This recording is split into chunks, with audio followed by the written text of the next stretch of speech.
नमस्कार, आप देख रहे हैं न्यूज़ वन इंडिया। आपके साथ मैं हूं ऋतु तिवारी पोखरियाल। बुलेटिन की शुरुआत इस वक्त की बड़ी खबर के साथ, जो लगातार विभागों का प्रेजेंटेशन देख रहे हैं सीएम योगी आदित्यनाथ। एनएक्सी भवन में आज राजस्व संग्रह सेक्टर का प्रेजेंटेशन होगा।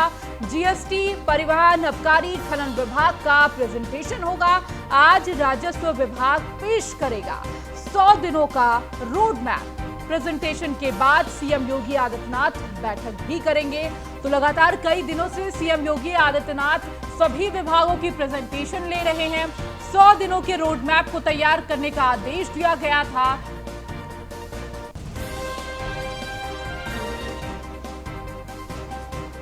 और अधिक बातचीत करने के लिए हमारे साथ हमारे संवाददाता एसके वाजपेयी हमारे साथ लखनऊ से जुड़ चुके हैं। एसके वाजपेयी, आप लगातार लखनऊ में मौजूद हैं, जहां पर बैठक होने वाली है वहां पर भी आप मौजूद रहे। कई दिनों से हम ये प्रेजेंटेशन की बैठक देख रहे हैं। आज के दिन क्या कुछ खास रहने वाला है? बिल्कुल, मुख्यमंत्री योगी आदित्यनाथ लगातार अब 100 दिन का एजेंडा सेट करने के बाद 6 माह, 1 साल और 5 साल में विभागों की क्या कार्य योजना होगी, कैसे वो काम करेंगे, किन चीजों को लेकर आगे बढ़ेंगे, इन बहुत सारे विषयों को लेकर प्रेजेंटेशन देख रहे हैं। और इस प्रेजेंटेशन में एक सबसे खास बात यह है कि पहले जब किसी एक विभाग का काम होता था और उसके लिए दूसरे विभाग से एनओसी या अन्य सहायता की जरूरत पड़ती थी, तो वो कहीं ना कहीं मिलने में एक लंबा वक्त लगता था। यही एक वजह है कि मुख्यमंत्री योगी आदित्यनाथ ने उत्तर प्रदेश के सभी 52 मंत्रियों के जो विभाग हैं उनको 7 सेक्टर में बांटा है। और 7 सेक्टर इस हिसाब से बनाए गए हैं कि जो विभाग एक दूसरे से को रिलेट करते हैं, ताकि जब उनका प्रेजेंटेशन हो तो वो कंबाइंड रूप से हो। एक विभाग की अगर दूसरे विभाग को कोई जरूरत पड़ती है तो उसके लिए मदद किस तरीके से होगी, कितनी समय में होगी और क्या क्या चीजें ऐसी हैं जो सारे एक सेक्टर के विभाग मिलकर कर सकते हैं और तेजी के साथ चीजों को पूरा कर सकते हैं। आज भी मुख्यमंत्री योगी आदित्यनाथ 2 सेक्टर का प्रेजेंटेशन देखेंगे, जिसमें अगर हम सुबह की बात करें, जो कि करीब 11:30 बजे पहली मीटिंग शुरू होगी, जिसमें गृह है, कारागार है, होमगार्ड विभाग है, इनका प्रेजेंटेशन और जेल विभाग शामिल है, इनका प्रेजेंटेशन होने जा रहा है, जिसमें मुख्यमंत्री योगी आदित्यनाथ जेलों की सुरक्षा से लेकर होमगार्ड के पद और उनकी ड्यूटी, साथ ही साथ किस तरीके से उनकी संख्या को बढ़ाया जाएगा, कैसे उनके ड्यूटी चार्ज को मेंटेन किया जाएगा, और गृह विभाग की क्या योजनाएं हैं, कौन से नए पद सृजित किए गए हैं, किन किन जगहों पर नए थाने और सुरक्षा के व्यापक इंतजाम के लिए उन लोगों ने रोड मैप तैयार किया है। इन बहुत सारे विषयों को लेकर मुख्यमंत्री योगी आदित्यनाथ के सामने यह प्रेजेंटेशन होने जा रहा है। हालांकि पहले मुख्यमंत्री प्रेजेंटेशन देखेंगे और प्रेजेंटेशन देखने के बाद अपने सहयोगी मंत्रियों के साथ चर्चा करेंगे, उनसे सुझाव भी लेंगे और चीजों को बेहतर ढंग से कैसे आगे बढ़ाया जाए उसके लिए फिर निर्देशित करेंगे।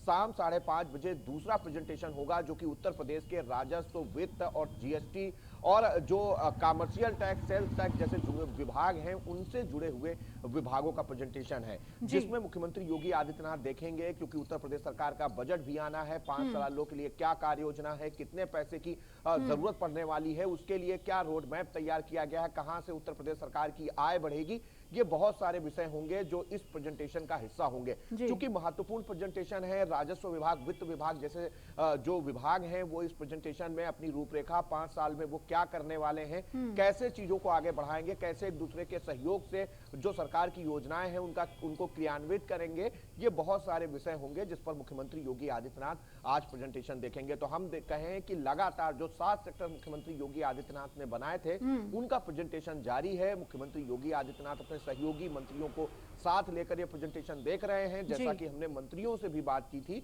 उनका भी कहना था कि किसी भी विभाग का प्रेजेंटेशन हो, लेकिन दूसरे विभागों के मंत्रियों को भी उसमें बुलाया जाता है, ताकि वो ये देख सकें कि एक विभाग की काम करने की कार्यप्रणाली क्या है और किस तरीके की मदद वो उस विभाग से ले सकते हैं, कैसे चीजों को आगे बढ़ा सकते हैं, इन बहुत सारे विषयों को लेकर। जी ठीक है, एसके वाजपेयी जी, आप हमारे साथ बने रहिए, आगे भी खबरों पर आपसे अपडेट लेंगे।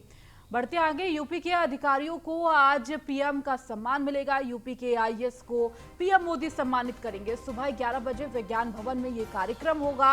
आईएएस अनिल ढींगरा को पीएम अवार्ड मिलेगा। मेरठ के डीएम रहते हुए कृषि क्षेत्र में उत्कृष्ट काम किया है। तो वहीं अनिल ढींगरा ने एमएसएमई सेक्टर में सर्वोच्च प्रदर्शन भी किया है।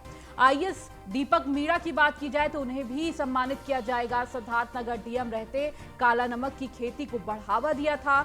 मथुरा के डीएम आईएएस नवनीत सिंह चहल को मिलेगा ये सम्मान। चंदौली डीएम रहते काला चावल खेती को बढ़ावा दिया उन्होंने।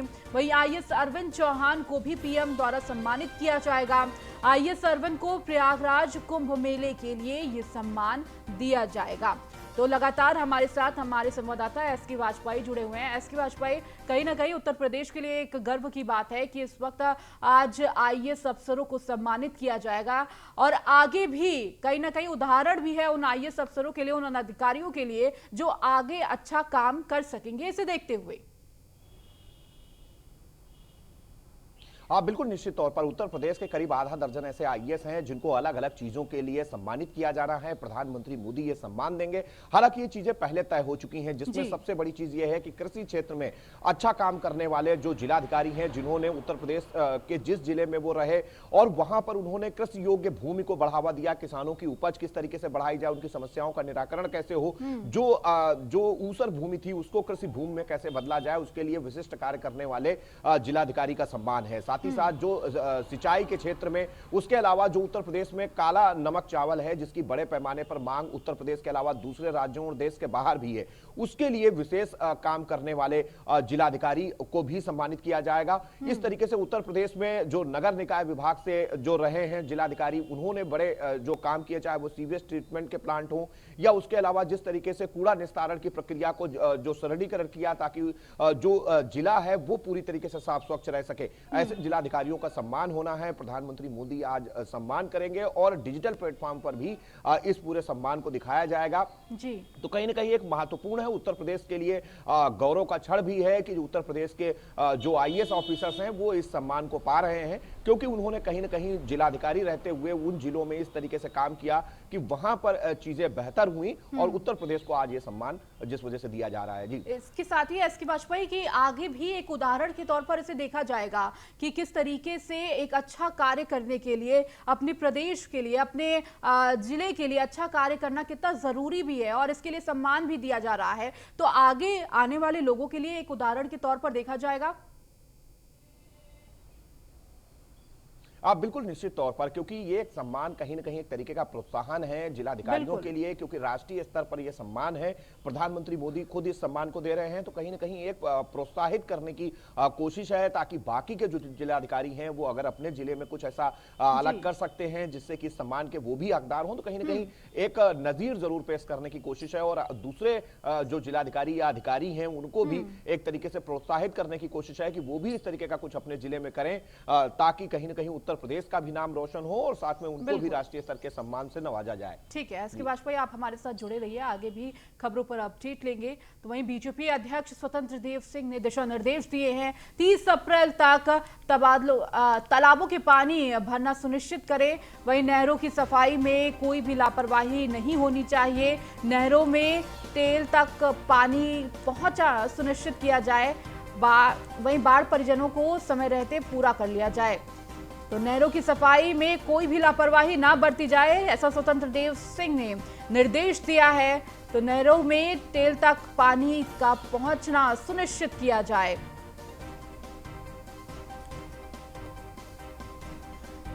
तो और अधिक बातचीत करने के लिए लगातार एसके वाजपेयी हमारे साथ बने हुए हैं। एसके, तमाम क्या कुछ अपडेट मिल रहा है, दिशा निर्देश कई दिए गए हैं, उसको लेकर क्या कुछ काम चल रहे हैं अब? बिल्कुल, जल शक्ति मंत्री ने कल सिंचाई विभाग के ऑफिसर्स के साथ बैठक की थी जिसमें कई तरीके के दिशा निर्देश सिंचाई और जल संरक्षण जैसे विभागों के लिए जारी किए गए हैं, जिसमें सबसे बड़ी बात यह है जो किसानों के लिए सबसे बड़ी समस्या होती है कि जो नहर में सरकार की तरफ से पानी दिया जाता है वो लास्ट एंड तक पहुंचे, टेल तक पानी जाए, ताकि हर वो किसान जो कि अंतिम छोर तक है नहर के, उसके खेत को भी पानी मिले, उसको लेकर अफसर सुनिश्चित करें। साथ ही साथ जो नहर सफाई की योजनाएं हैं उनको समय रहते पूरा किया जाए।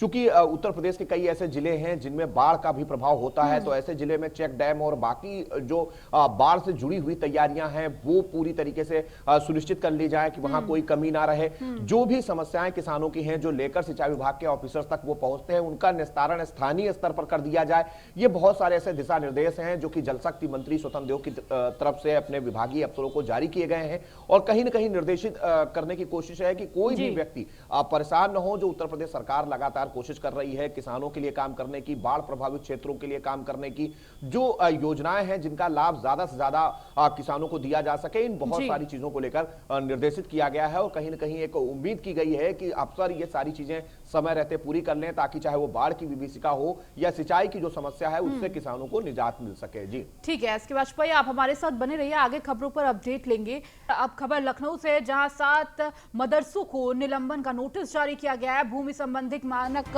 पूरे न करने पर नोटिस जारी किया गया है। यूपी मदरसा शिक्षा परिषद ने जारी किया है नोटिस।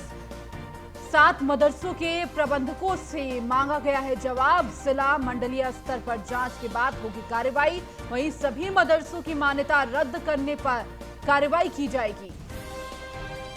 तो 7 मदरसों के प्रबंधकों से मांगा गया जवाब। और अधिक बातचीत करने के लिए हमारे साथ लगातार हमारे संवाददाता एसके वाजपेयी जुड़े हुए हैं। एसके, क्या कुछ अपडेट मिल रही है इस पूरी खबर पर? बिल्कुल, मदरसों को लेकर उत्तर प्रदेश सरकार की तरफ से निर्देश जारी किया गया था, जिसमें कहा गया था कि सभी मदरसे अपने मदरसों की संख्या, मतलब वहां पर कितने छात्र हैं, कितने छात्रों को छात्रवृत्ति मिलती है, उनके वो कौन कौन से सब्जेक्ट हैं जो वहां पढ़ाए जाते हैं, साथ ही साथ में उनकी मान्यता को लेकर कितने छात्रों की क्षमता की मान्यता है उनके पास में, किस क्लास तक वो बच्चों को ले सकते हैं, इन बहुत सारे विषयों का डिटेल ऑनलाइन पोर्टल पर डालने के निर्देश दिए गए थे, जो कि अल्पसंख्यक विभाग की तरफ से पोर्टल चूंकि संचालित किया जा रहा है, तो उत्तर प्रदेश के 580 ऐसे मदरसे हैं जिन्होंने अपनी जानकारी इस पोर्टल पर उपलब्ध कराई थी। बावजूद इसके कई ऐसे मदरसे थे जिन्होंने फेक जानकारी भी उपलब्ध कराई, और बड़े पैमाने पर मदरसे ऐसे भी हैं जिनकी जानकारी अभी तक पोर्टल पर नहीं आई है।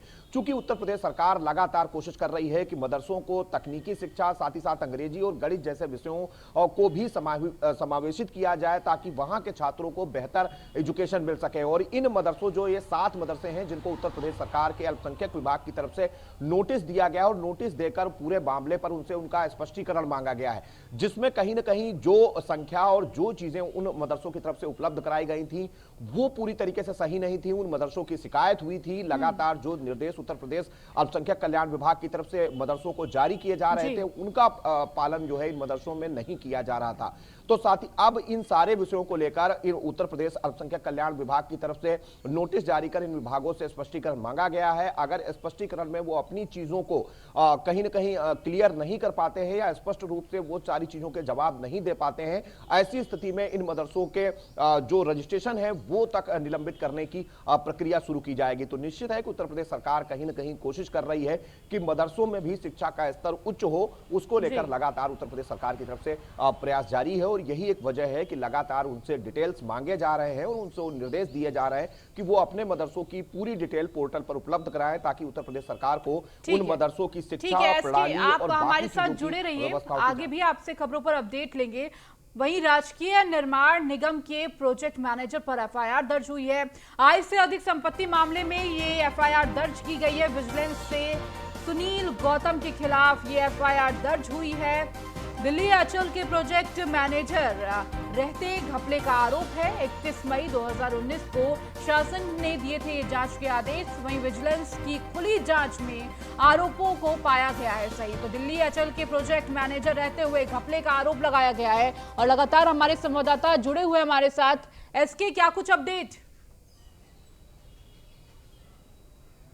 बिल्कुल, उत्तर प्रदेश राजकीय निर्माण निगम के परियोजना प्रबंधक के खिलाफ आय से अधिक संपत्ति के मामले में मुकदमा दर्ज हुआ है। चूंकि इनके खिलाफ में शिकायत हुई थी कि एचएएल का एक प्रोजेक्ट था जिसमें बड़े पैमाने पर धांधली और भ्रष्टाचार हुआ था। हालांकि इस पूरे मामले की शिकायत हुई थी मई 2019 में।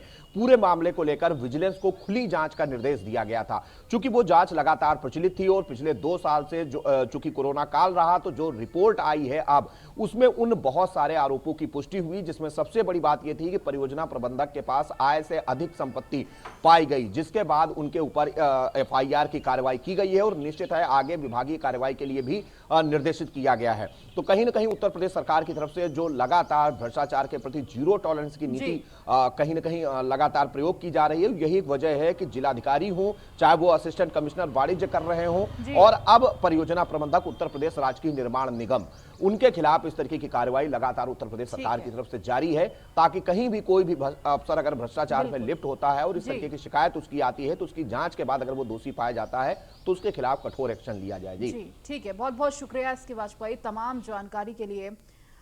अब बात बाराबंकी की करेंगे, जहां सरकारी जमीन के कब्जे पर चला बुलडोजर। हैदरगढ़ एसडीएम शालिनी प्रभाकर ने बड़ी कार्रवाई की है। सरकारी भूमि पर कराए गए निर्माण पर बुलडोजर चला है। राजस्व और पुलिस टीम के साथ वह निर्माण कराया गया ध्वस्त। शांति भंग करने वाले 7 लोगों को भेजा गया जेल। तो वहीं एसडीएम की कार्रवाई से भू माफिया में हड़कंप है। हैदरगढ़ तहसील क्षेत्र के रामनगर गांव का ये पूरा मामला है, जहां पर बुलडोजर चला है।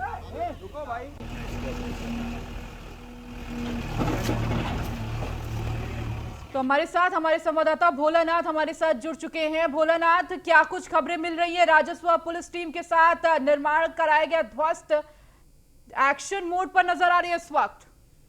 बिल्कुल, आपको बता दें बाराबंकी के हैदरगढ़ तहसील क्षेत्र के रामनगर गांव का मामला है, जहां पर सरकारी जमीन पर अवैध निर्माण करवाया गया था। कहा यह जाता है कि कुछ भाजपा के ही कार्यकर्ता हैं जिनके द्वारा अवैध निर्माण करवाया गया था, जिस पर आज प्रशासन का बुलडोजर चला है। प्रशासन के द्वारा अवैध निर्माण को हटवाया गया है। वहीं एसडीएम प्रभाकर मौके पर खुद वहां पे मौजूद थी।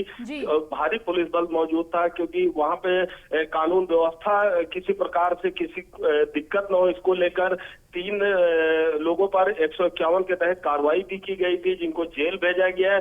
तो कहीं ना कहीं योगी आदित्यनाथ की सरकार पार्ट 2 में लगातार माफियाओं गुंडों पर कार्रवाई की जा रही है। इसी क्रम में आज भी बाराबंकी में बुलडोजर चलवाया गया, जो अवैध निर्माण को ढहाया गया। जी भोलानाथ, बुलडोजर का एक्शन तो देखने को मिल रहा है, क्या इसके आगे भी ये कार्रवाई जारी रहेगी?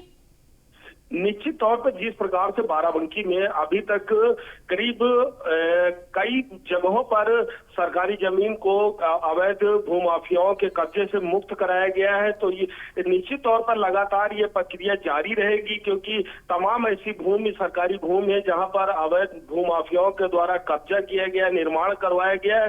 तो ऐसी जमीनों को तहसील प्रशासन व जिला प्रशासन लगातार चिन्हित कर रहा है। चिन्हित करने के बाद उस पर कार्रवाई की जा रही है अवैध कब्जे से मुक्त करवाने की। जी ठीक है भोलानाथ, बहुत बहुत शुक्रिया तमाम जानकारी देने के लिए।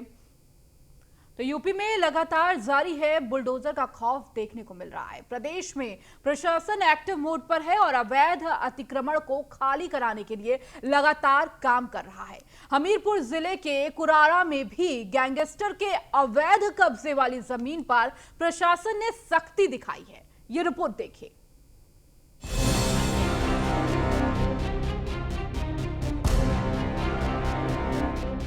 यूपी के हमीरपुर में भी प्रशासन ने अवैध अतिक्रमण करने वाले दबंगों पर सख्ती बरती है। जिला प्रशासन ने अपराधियों के खिलाफ कार्रवाई करते हुए अभियान शुरू किया। जिले के पताना गांव में रहने वाले गैंगस्टर रोहित यादव के खिलाफ दर्जनों मुकदमे दर्ज हैं। गांव में रोहित यादव के नाम का खौफ भी है। ऐसे में गैंगस्टर ने सरकारी जमीन पर अवैध कब्जा करते हुए अपना मकान आलीशान तरीके से बनवाया था, लेकिन अब प्रशासन की नजर उस आलीशान मकान पर पड़ गई, जिसके बाद अब प्रशासन ने सख्ती बरतते हुए आरोपी के खिलाफ कार्रवाई की और अवैध मकान पर बुलडोजर चलवा दिया। अवैध मकान को गिराने के लिए सीओ सदर, पुलिस और जिला प्रशासन मुस्तैद था और 2 बुलडोजर के साथ गैंगस्टर के मकान को गिरा दिया गया। थाना कुरारा जनपद हमीरपुर निवासी रोहित यादव, जिनके ऊपर लगभग 30 मुकदमे दर्ज हैं, जो 302, 307, 385, 387 और 395 जो संगीन धाराओं में मुकदमे दर्ज हैं। 2017 में इन पर गैंगस्टर एक्ट के तहत कार्रवाई की गई थी, जिसमें ये प्रॉपर्टी चिन्हित की गई थी। तहसीलदार कोर्ट के आदेश के बाद ये दस्तीगढ़ की कार्रवाई की जा रही है। रोहित यादव निवासी ग्राम पतारा, थाना कुरारा द्वारा ग्राम सभा की भूमि पर अवैध रूप से अतिक्रमण कर अपना मकान बना लिया गया था। इसके संबंध में तहसीलदार न्यायालय में धारा 67 राजस्व संहिता के अंतर्गत मुकदमा भी चला, जिसमें ये लोग अंतिम रूप से हार गए हैं। इनको समय दिया गया था कि यदि ये अपना अतिक्रमण स्वयं हटा लेंगे तो प्रशासन पुलिस द्वारा कोई कार्रवाई नहीं की जाएगी, परंतु इनके द्वारा समय उपरांत भी अपना अतिक्रमण नहीं हटवाया गया। इसलिए आज ग्राम सभा की भूमि पर हुए अवैध अतिक्रमण को हमारी और सीओ साहब की संयुक्त टीम द्वारा यहाँ मौके पर आकर हटवाया जा रहा है। जानकारी के मुताबिक गैंगस्टर रोहित यादव अपने इस आलीशान मकान से ही अपने अपराधों को अंजाम देता था। रोहित यादव पर 2 दर्जन से ज्यादा संगीन मामले दर्ज हैं।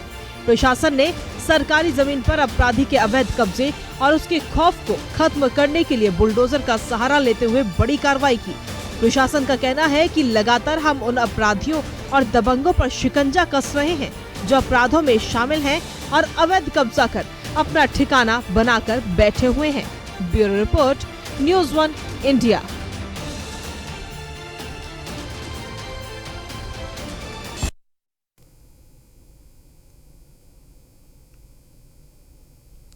तो वही सीएम योगी की छवि के चलते कई लोग उन्हें अपना रोल मॉडल मानने लगे हैं, तो कोई अपना गुरु। आगरा में तो एक छात्र सीएम योगी आदित्यनाथ को भगवान मानता है। ये रिपोर्ट देखिए।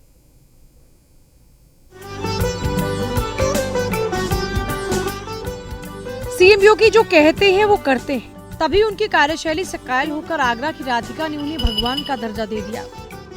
जो वो कहते हैं वो करके दिखाते हैं, और मतलब ऐसे इंसान की क्यों ना पूजा करें जो हमारे लिए इतना कुछ करता है। भगवान भी इतना ही कुछ करते हैं और ये भी इतना ही कुछ करते हैं, तो मतलब फर्क क्या रह गया। आगरा के बलकेश्वर के सरस्वती नगर की रहने वाली 7वीं क्लास की छात्रा राधिका तोमर सीएम योगी को अपने घर के मंदिर में जगह दे चुकी हैं। वो रोज सीएम योगी की फोटो को तिलक लगाती हैं, पूजती हैं, आरती करती हैं, यहाँ तक कि उनकी लंबी उम्र की कामना भी हर दिन करती हैं। राधिका कहती हैं कि किसी भी अच्छे काम को करने भगवान स्वयं नहीं आते, वो इसके लिए किसी न किसी को चुनकर भेजते हैं। और ईश्वर ने हमारे लिए योगी महाराज को चुना है, जो हमारे प्रदेश की खुशहाली के लिए दिन रात मेहनत करते हैं, बच्चों को खूब प्यार भी करते हैं। बात ऐसी है कि जो बेकार इंसान है, जो गंदा काम करते हैं, उनका घर तुड़वाना और बेटियों की इतनी सुरक्षा करना, पहले बच्चों का हाल मार देते थे, किडनैप कर देते थे, अब मतलब कुछ करने में भी इतना सोचते हैं, हद से ज़्यादा सोचते हैं, तो कर ही नहीं। मैं तो यही सोचती थी भगवान भी एक ही काम करते हैं, योगी जी भी एक ही काम करते हैं, तो इसी वजह से मैंने पूजा करना स्टार्ट करी। राधिका की सीएम योगी की भक्ति से परिवार को भी कोई गुरेज नहीं। योगी भक्ति से परिवार भी खुश है, लेकिन राधिका की एक तमन्ना है कि वो अपने भगवान योगी आदित्यनाथ से मिले। ये उनकी तमन्ना कब पूरी होगी ये वक्त बताएगा, लेकिन राधिका की भक्ति ने उन्हें लाइमलाइट में जरूर ला दिया है। आगरा से न्यूज़ 1 इंडिया के लिए कृष्णा त्यागी की रिपोर्ट। चलिए, इस बुलेटिन में फिलहाल इतना ही। बने रहिए न्यूज़ 1 इंडिया के साथ।